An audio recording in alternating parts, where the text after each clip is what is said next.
अस्सलाम वालेकुम, कैसी हैं आप सब। अच्छा लड़कियों, ये जो बीट्स वाले आर्टिकल थे ना, semi stitch, XL, double XL और लार्ज मीडियम ऑल साइज़ बनते हैं। इसमें 4 कलर अवेलेबल हैं लास्ट।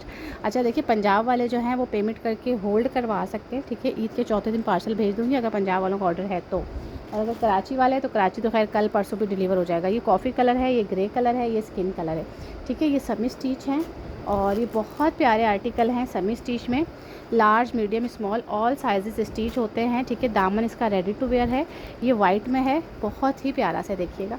और ये रहे लड़की इसके बाजू, ये चेक करें,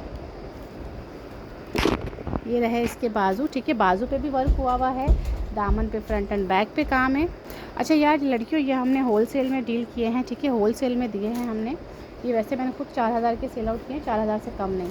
तो ये अभी हम होलसेल में दे रहे हैं 3500 का, ठीक है। ये देखिएगा, ये भी इसकी लेस लगी है, 4 साइड पे दुपट्टा रेडी टू वेयर है, ठीक है। दामन भी रेडी है, बाजू भी रेडी हैं, गला भी रेडी है। लेंथ 44-45 है और फ्रंट बैक पे पूरी लेस लगी। सेमी स्टिच कहलाता है। ये 3500 का आपको मिलेगा, ठीक है। जिससे भी चाहिए आप लोग इसका स्क्रीनशॉट ले लें एंड व्हाट्सएप पे डिटेल। अच्छा ये लास्ट है, वाइट वाला आखिरी पीस है मेरे पास।